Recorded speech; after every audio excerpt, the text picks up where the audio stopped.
We're continuing on the next part of our cabinet making series, and we've already seen how Kreg cutting solutions can transform a stack of plywood sheets into the project parts you need. Then Kreg joinery solutions, like their pocket hole jig, can turn those panels into the cases and face frames that you see here.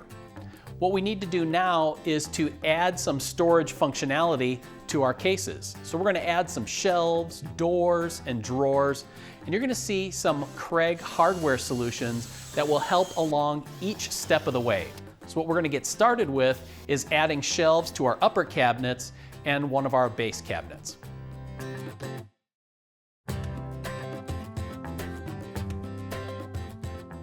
One of the easiest ways to add some organization to cabinets is to put in some adjustable shelves. Now, you could build the shelves right in, but having them adjustable lets you customize them to match the storage. So I've cut some here from plywood, and then along the front edge you'll see that I added a wide strip of edging. Not only does that edging match the face frame material on the cabinets, but it adds strength. So with a long shelf like this, even if I stack a lot of heavy items on there, that shelf isn't going to sag.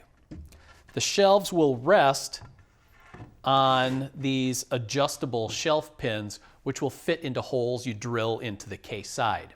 So you want to have an accurate way to drill those holes. That's where the Kreg shelf pin drilling guide comes in.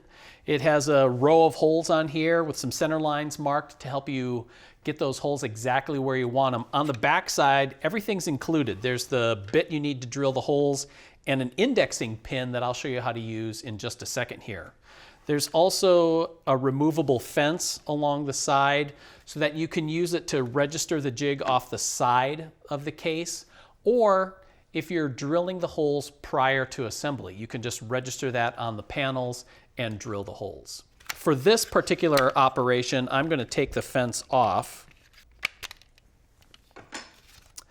And what I'll do is just rest the jig on the bottom of my cabinet. And then I'll drill a hole in the top hole and then use the indexing pin and move the jig up a little bit to drill just a few more holes, because I don't need a lot of adjustability in this relatively short space.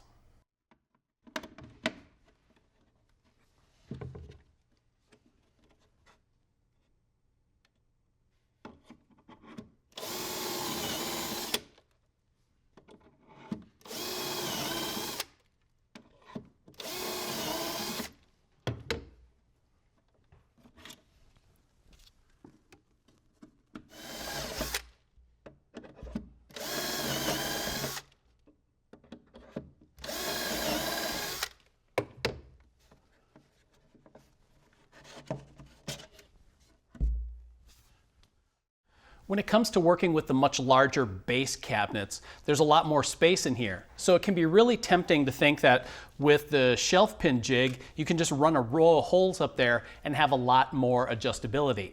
More options, right? Well, more isn't always better. You got to consider the kind of things that are going to go in a cabinet like this. Most base cabinets are going to be housing large, bulky items. So there's no need to put shelves way down here or towards the top. What I want is a row of shelves or a row of holes that will give me some adjustability around the middle part of the cabinet. The only thing is I need a way to be able to orient my jig in order to get those holes located correctly. So what I'm going to do is use a scrap piece of plywood here as a spacer. Now I know that the holes at the front and the back are going to start off in the same place. Now let's talk a little bit about shelves. We've already mentioned about how to make shelves stronger by adding a wide piece of edging to the front. And in a deep base cabinet like this, you might think that a full-size shelf like this is what you're looking for. Kind of doubling the space of storage that you have on the inside. The problem is that now you're creating two dark black holes above and below the shelf. So the things in the back are liable to get lost. So my solution is instead to go with a much shallower shelf. Now when you put it in, you have much better access and visual to the things that are in the back, and you still have some space up above. The benefit here is that you can still store tall items in here without them interfering with the shelf. I want to account for all of these possibilities in this cabinet, so what I'm going to do is I'm going to drill 3 rows of holes. There'll be one at the front, a middle one, and then one at the back.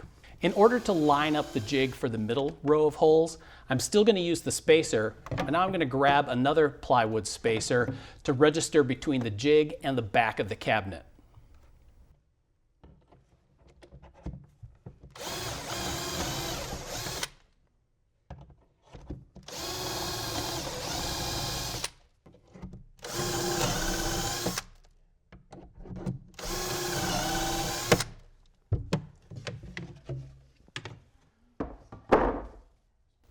Next stage in our cabinet making process is to add some doors. Now on these uppers, I'm going to put one on each side here, and then we're going to put 2 on this base cabinet, and then one large one on that wardrobe cabinet that I was assembling earlier.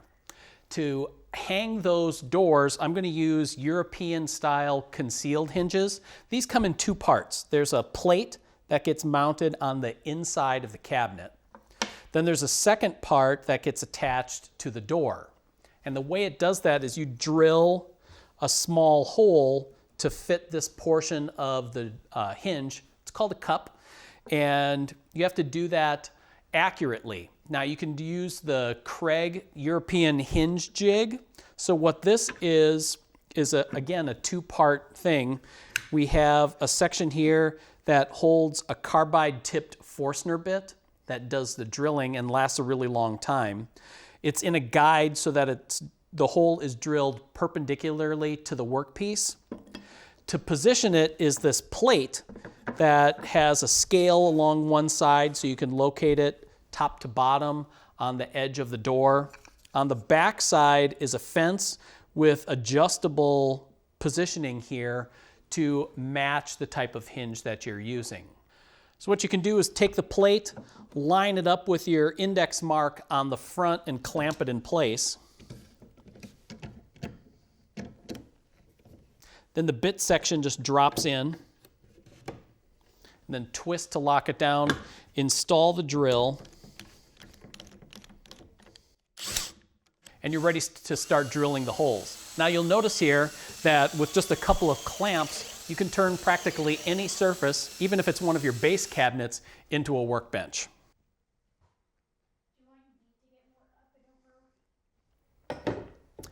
One of the trickier parts about the doors is installing them. Feels like you need a third hand in order to be able to get the screws for the hinges aligned, the drill all set up, and to hold the door in the right position.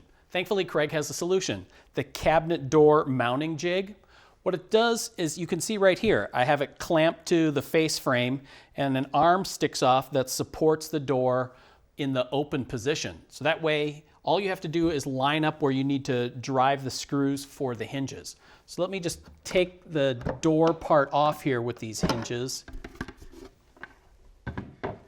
And you can see what's going on here. There's a main mounting plate that attaches to the jig, and then this arm. And then you can actually install one or more shims on here in this little pocket to raise or lower the door, depending on whether it's an inset door or an overlay door. This arm also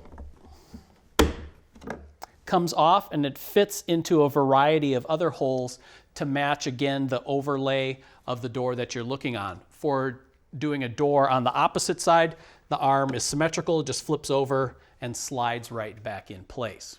So with this door,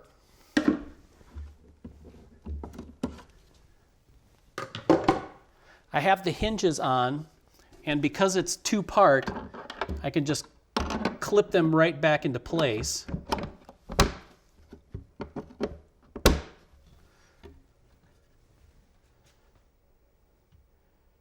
They have a soft close feature. So the other nice thing about concealed hinges, you can adjust them to move them slightly up and down, in and out, and side to side in order to get even reveals all the way around. Now, I haven't installed the pulls yet, and it's tough to get to it. So what I have is a little bit of metal flashing that I bent a little hook onto, so I can slide that in place and then pull the door out so that I can get at not only my screwdriver, but attach the handles, which we'll take care of next.